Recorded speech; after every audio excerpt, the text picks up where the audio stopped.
An appeals judge has partially lifted a temporary restraining order that barred publication of a book in which President Donald Trump's niece offers a scathing portrait of the Trump family. In a ruling Wednesday, Supreme Court Justice Alan Schenkman said another judge erred Tuesday by issuing a broad restraining order that prohibited publisher Simon & Schuster from printing or distributing copies of the book. SNS is not a party to the settlement agreement, and this court perceives no basis for SNS to be specifically enjoined, Schenkman wrote in a 6-page order in the suit, filed by President Trump's brother Robert. Unlike Ms. Trump, SNS has not agreed to surrender or relinquish any of its First Amendment rights. The appeals judge left the order in place against Mary Trump and any agent of hers, leaving some uncertainty about whether Simon & Schuster is still covered by the order or would be risking contempt of court by moving forward with plans to release the book, which is due to come out July 28 under the title, Too Much and Never Enough, How My Family Created the World's Most Dangerous Man. A spokesman for Simon & Schuster did not directly address the company's plans, but suggested the firm was waiting to see how the original judge on the case, Poughkeepsie-based Justice Hal Greenwald, rules on a preliminary injunction barring the memoir. We support Mary L. Trump's right to tell her story in Too Much and Never Enough, a work of great interest and importance to the national discourse that fully deserves to be published for the benefit of the American public, the spokesman, Adam Rothberg, said in a statement. As all know, there are well-established precedents against prior restraint and pre-publication injunctions, and we remain confident that the preliminary injunction will be denied.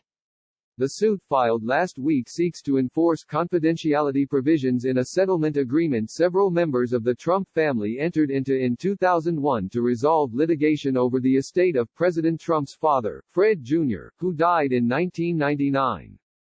Schenkman said the earlier ruling from Greenwald failed to take into account the fact that the public interest in matters relating to the Trump family is quite different today than it was 2 decades ago.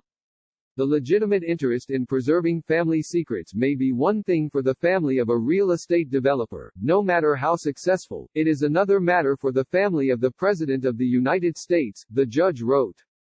Schenkman also noted that the non-disclosure agreement in the settlement seems to be open-ended, but precedent requires that courts issuing injunctions take account of whether the restraint is temporally and geographically reasonable.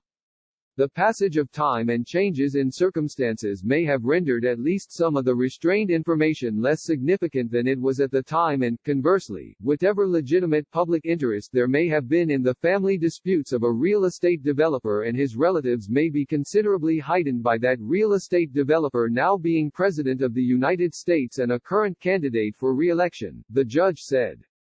President Trump is listed in the settlement as one of the family members Mary Trump promises not to discuss her relationship with. While the president has endorsed the legal effort to scuttle publication of the book, he is not a party to the suit, which is captioned, Trump v. Trump. Charles Harder, an attorney who is representing Robert Trump and regularly represents President Trump and the Trump campaign in similar cases seeking to enforce confidentiality agreements, did not immediately respond to a request for comment on the latest developments in the suit.